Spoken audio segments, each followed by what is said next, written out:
Good afternoon friends, welcome to our channel study and learn point. तो आज हम करेंगे फंडामेंटल राइट्स। ठीक है, और फंडामेंटल राइट्स में हम फर्स्ट वीडियो बना रहे हैं और इसके साथ साथ मैं 11th की क्लास की पॉलिटी, 10th क्लास तक मैं कंप्लीट करा चुका हूँ। 11th क्लास की पॉलिटी चल रही है और इसके साथ साथ मैं ट्रिक्स की वीडियो भी बना रहा हूँ। इसके साथ साथ मैं क्वेश्चन आंसर भी करा रहा हूँ। तो एक कंप्लीट पैकेज मिलेगा आपको, ना आपको कहीं पे कोचिंग लेने की ज़रूरत है। किसके लिए? मोस्टली पॉलिटी के लिए। तो और इसी चैनल पे आपको लेबर्स लॉ से रिलेटेड मैडम वीडियो करा रही हैं, तो आपको इस चैनल पे कंप्लीट सिलेबस मिलेगा कोई किसी भी एग्ज़ाम का। और कोई बच्चा अलग एग्ज़ाम की तैयारी कर रहा है तो उसका सिलेबस भी आप बता सकते हैं, हम उसकी भी तैयारी कराएंगे। तो लेट्स स्टार्ट फंडामेंटल राइट्स। ठीक है, फंडामेंटल राइट्स होते क्या हैं? सबसे पहले तो उसकी डेफिनेशन समझिए। Fundamental right are essential human rights. Human rights होते हैं ये, ऑफर टू एवरी सिटीजन, और हर एक सिटीजन्स के लिए होते हैं ये। और वो ये नहीं कि किसी caste, relation, creed, place of birth, religions और जेंडर के बीच में डिफरेंस करे, सबके लिए होते हैं। These are equal to freedom and these rights are essential for personal goods. Freedoms के लिए और पर्सनल गुड्स के लिए एंड सोसाइटी एट लार्ज के लिए, मतलब पूरी सोसाइटी के लिए कंपलसरी होते हैं, बहुत ज़रूरी होते हैं, एसेंशियल होते हैं। ठीक है, फंडामेंटल राइट्स हैं कितने हमारे देश में? टोटल 6 फंडामेंटल राइट होते हैं। Right to equality, right to freedom, right against exploitation, religions, cultural and educational right और कॉन्स्टिट्यूशनल रेमेडीज। तो इसकी ट्रिक मैं बता देता हूँ। EFERCRCR,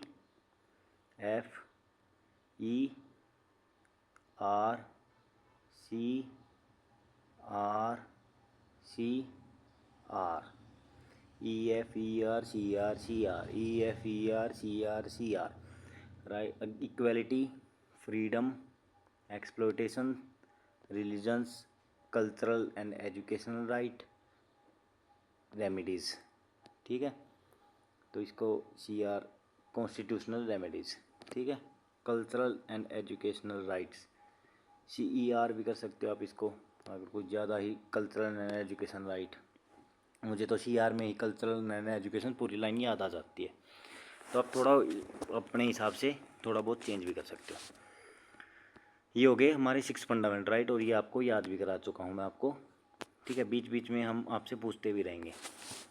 अब देखिए राइट टू इक्वलिटी। अब देखिए इसमें एक ट्रिक और है। EFERCRCR।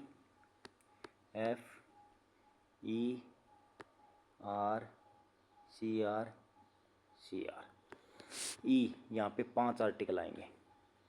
आर्टिकल यहाँ पे देखिए 14 से लेके, ठीक है, 19 तक 5, 2 आर्टिकल, फिर 19, 20 और 21, ये 2 आर्टिकल, 5, 2, 4 आर्टिकल, 22, 23, 24, 25। ठीक है, ये 4 आर्टिकल हो गए। फिर ये क्या है? रिलीजन्स वाला। ठीक है, यहाँ पे फिर 2 आर्टिकल, 27, 28, फिर 27, 28, 28 तक हो चुके हैं। फिर देखिए कॉन्स्टिट्यूशनल रेमेडीज़, सॉरी ये हो गया कल्चरल एंड एजुकेशन राइट, 29, 30, 31। अब आर्टिकल 31 का क्या हुआ ये मैं आपको बाद में बताऊंगा, वो हाल फिलहाल रहा नहीं, तो आर्टिकल 2 ही आएंगे यहाँ पे। फिर देखिए आर्टिकल 32, एक आर्टिकल। तो यहाँ पे इसको आप ऐसे भी याद कर सकते हो। ई के पास 5, 4, 2, 4, 2, 1, ये कॉन्स्टिट्यूशनल रेमेडीज़ है। ठीक है, यहाँ पे 5, फिर 4 आर्टिकल, फिर 2 आर्टिकल, फिर 4 आर्टिकल, फिर 2 आर्टिकल, फिर 1 आर्टिकल। ठीक है, तो ऐसे याद कर सकते हो। अब देखिए ई में कितने हैं? 5। तो 1, 2, 3, 4, 5। ठीक है, तो सबसे पहला आर्टिकल क्या है? इक्वलिटी बिफोर लॉ, लॉ के सामने सब इक्वल है। ठीक है, तो ये आपको equality before law, equal protection of law. ठीक है, इक्वलिटी बिफोर लॉ कंसेप्ट कहाँ से आया है? बिफोर हम क्या थे? पहले हम क्या थे? गुलाम थे, किसके? अंग्रेज़ों के। तो इक्वलिटी बिफोर लॉ, तो यहाँ ये कहाँ से आया है? इंग्लैंड से। तो इसको आप याद कर सकते हैं डिटेल्स में। इसकी डिटेल स्टडी हम आगे करेंगे। Article 15, prohibition of discrimination. Discrimination नहीं होना चाहिए on the ground of religion. तो पांच चीज़ों पे डिस्क्रिमिनेशन नहीं होना चाहिए। यहाँ पे 5 आ रहा है, तो 5 चीज़ों पे: religion, race, caste, sex, place of birth. ठीक है, religion, race, caste, sex, place of birth. Article 16 देखिए, equality of opportunity in matter of public employment. अब 16 साल की उम्र में बच्चा क्या करता है? +2। क्यों +2 16 साल की उम्र में क्यों करता है? 12 3 साल की उम्र में वो पढ़ाई स्टार्ट करता है।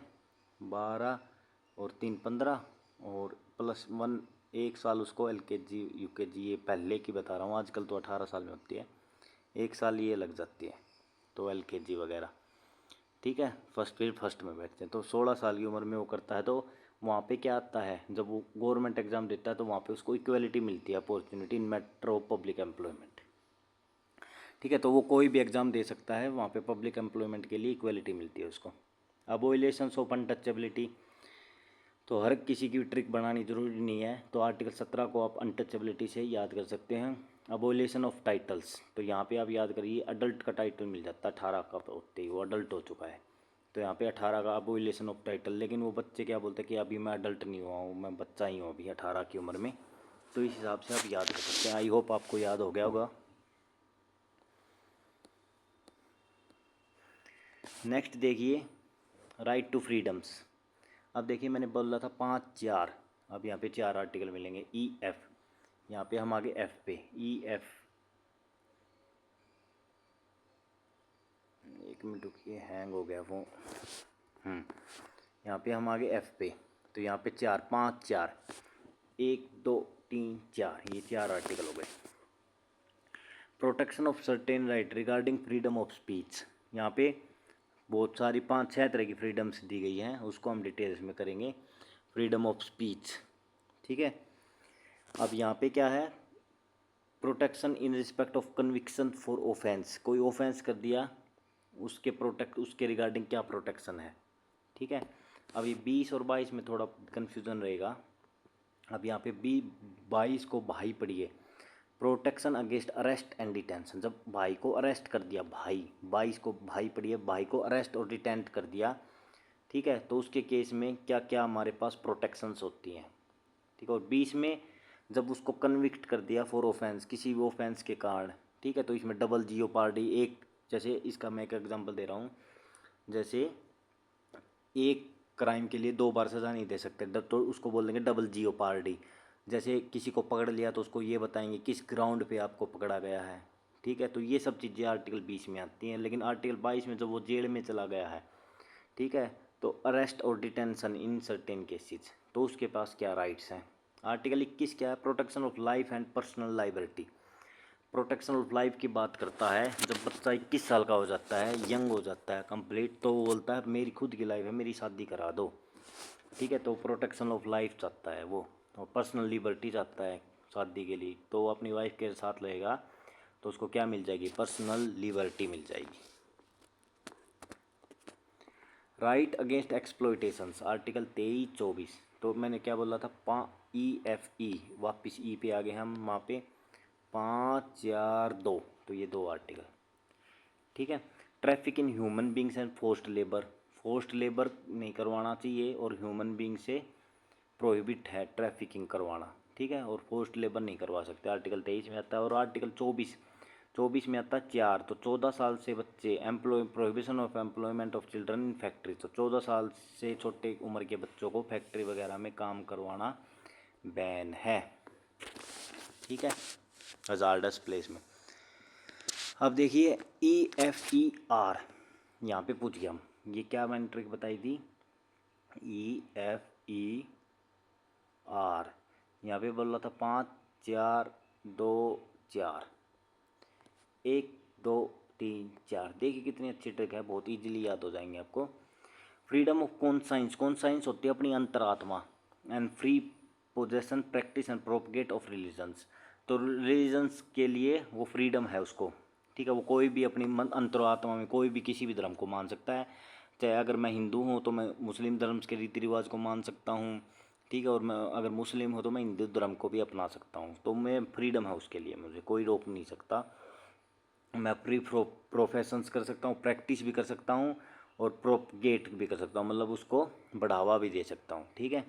अब आर्टिकल 26 देखिए, freedom of manage religious affairs, तो ये मैनेज रिलीजियस अफेयर्स मैनेज करने के लिए है आर्टिकल 26। ठीक है, तो रिलीजन से जो रिलेटेड होते हैं इवेंट्स उनको मैनेज करने के लिए, जैसे इसमें एक एग्जांपल देता हूँ, टैक्स टैक्स मतलब टैक्स नहीं लगेगा। ठीक है, मतलब टैक्स का उपयोग नहीं होगा। ठीक है, किसी भी रिलीजन्स को प्रमोट करने के लिए गवर्नमेंट उसको टैक्स का उपयोग किसी भी रिलीजन को प्रमोट करने के लिए नहीं कर सकती। ठीक है, आगे देखिए, प्योरली आर्टिकल 27 टैक्स पे ही बताता है। Freedom as a payment of taxes for promotion of any particular religions. ठीक है, freedom as to payment of taxes for promotion of any particular religions. तो ये क्या बोल रहा है यहाँ पे, हम फ्रीडम मतलब फ्रीडम्स नहीं है गवर्नमेंट्स को कि वो पब्लिक फंड का यूज़ नहीं कर सकती। मतलब पब्लिक फंड क्या, मतलब टैक्स का यूज़ नहीं कर सकती। ठीक है, टू पर maintenance of any particular religion और रिलीजियस डिनोमिनेशंस। ठीक है, तो उसमें टैक्स का यूज़ नहीं कर सकती। ठीक है, तो मतलब क्या बोल रहा है, इसका क्या मतलब हुआ कि इंडिया एक सेकुलर स्टेट है। तो सेकुलरिज्म आर्टिकल 27 से निकल के आता है कि भाई इंडिया सेकुलर क्यों है, क्योंकि वहाँ पे सभी धर्म को इक्वल माना गया है। टैक्स का उपयोग नहीं करते किसी भी धर्मों को, एक धर्म को प्रमोट करने के लिए। जैसे हम पाकिस्तान देखेंगे, पाकिस्तान में क्या है, वहाँ पे टैक्स का यूज़ होता है मुस्लिम धर्म को बढ़ावा देने के लिए। ठीक है, तो उनका ऑफिशियल रिलीजन्स क्या है, तो मुस्लिम। लेकिन अपने इंडिया का ऑफिशियल रिलीजन्स क्या है, कोई भी नहीं है, सभी यहाँ पे इक्वल है। ठीक है, 28 देखिए, freedom as to attendance at a religious instructions और religious worship in a certain educational institutions. ठीक है, तो वो क्या है, फ्रीडम है उनको religious instruction, religious worship in certain educational institutions. ठीक है, तो इंस्टीट्यूशन खोल सकते हैं कि सर्टेन एजुकेशनल इंस्टीट्यूट हम खोल सकते हैं। ठीक है, और उसमें हम सिलेबस वगैरह ये सब डाल सकते हैं, रिलीजियस वर्शिप। ठीक है, अच्छा एक चीज़ और है, कोई किसी को फोर्स नहीं कर सकता कि वो रिलीजियस वर्शिप के लिए वो काम करवाए। ठीक है, फ्रीडम है उसको अटेंडेंस की। ठीक है, वो अटेंड करे ना करे, ठीक है, उसकी रिलीजियस वर्शिप में तो वो फ्री है। जैसे अब ये मेरी मर्जी है, मैं खुद पे एग्जांपल लेता हूँ, ये मेरी मर्जी है कि मैं कोई रिलीजियस अफेयर्स चल रहा है हमारे, ठीक है, मतलब एजुकेशनल इंस्टीट्यूट में, तो मैं उसमें पार्टिसिपेट करूँ या ना करूँ, ये मेरी मर्जी है, कोई मुझे फोर्स नहीं कर सकता। ठीक है, तो ये क्या है, मेरी फ्रीडम्स है। तो ये आपको आई होप समझ आ गए होंगे।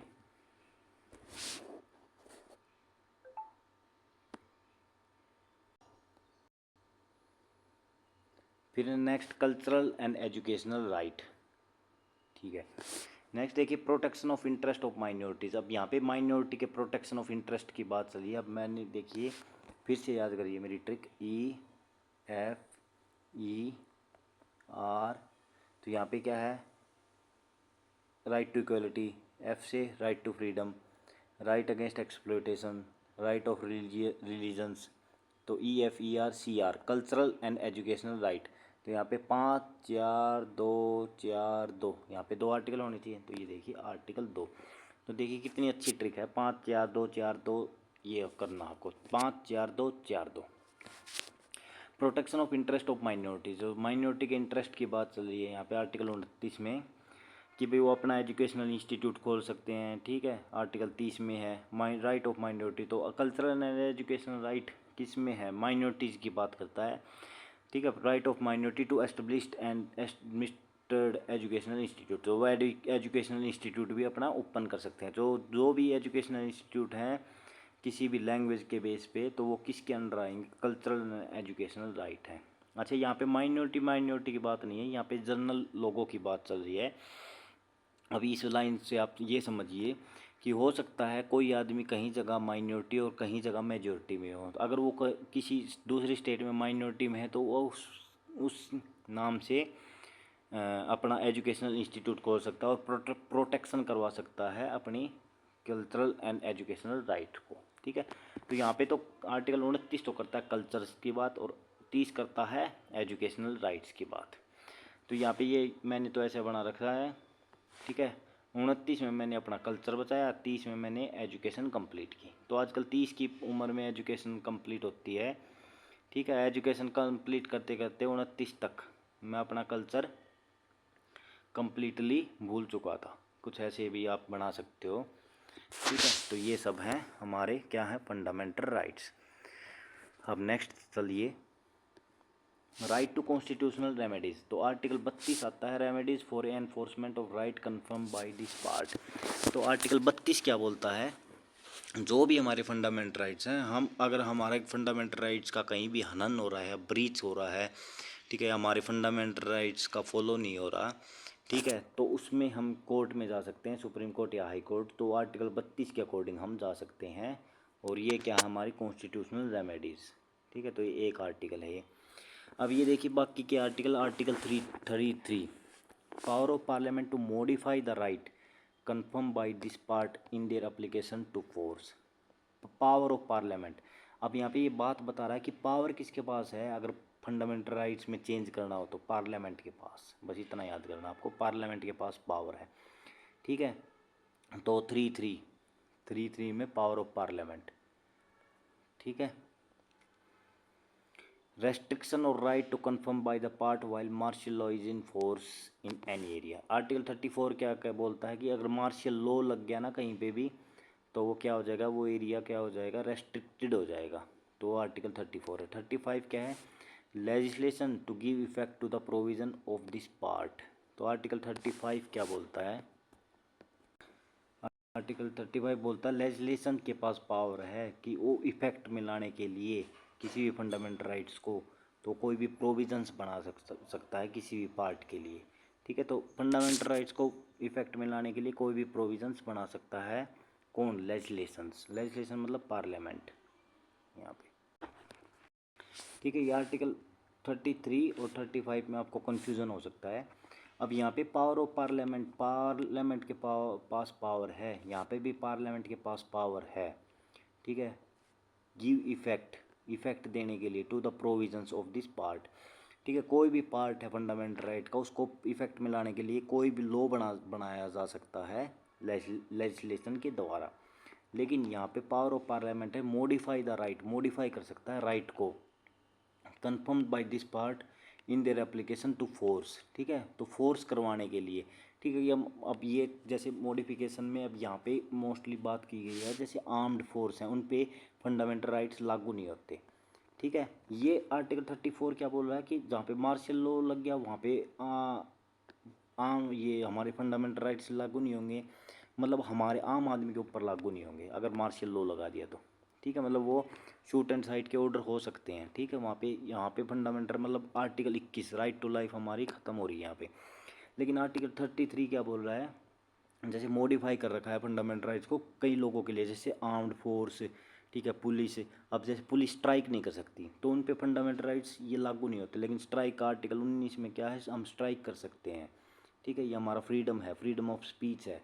लेकिन वहीं पे पुलिस है, आर्मी है, आर्मी अब ये बोलने लग जाए कि मैं तो युद्ध में नहीं जाऊंगा आगे क्योंकि ये मेरा फंडामेंटल राइट्स है, तो वहाँ पे हम ये बोल सकते हैं कि भाई आर्टिकल 33 के अकॉर्डिंग आपका फंडामेंटल राइट मॉडिफाई हो रखा है। ये देखिए मॉडिफाई हो रखा है और आपका फंडामेंटल राइट यहाँ से छीन लिया गया है। ठीक है, मॉडिफिकेशन के द्वारा। तो ये इन तीनों आर्टिकल में थोड़ा कन्फ्यूज़न है, तो ये फ़र्क है तीनों आर्टिकल में। ठीक है, ये फंडामेंटल राइट्स हैं और ये चैप्टर हुआ कंप्लीट। ठीक है, इसकी डिटेल स्टडी भी हम करेंगे। ठीक है, ये तो मोटे तौर पे क्या था, फंडामेंटल राइट्स के कौन कौन से हमारे फंडामेंटल राइट्स हैं, और इनको भी मैंने इस चैप्टर में डिटेल से कराने की कोशिश की है। वो भी एक ट्रिक बताई है, और ट्रिक से आपको कंप्लीट फंडामेंटल राइट्स याद हो जाएंगे। आपको वीडियो पसंद आ रही हो तो मेरे चैनल को लाइक करें, सब्सक्राइब करें और शेयर करें। Thank you very much.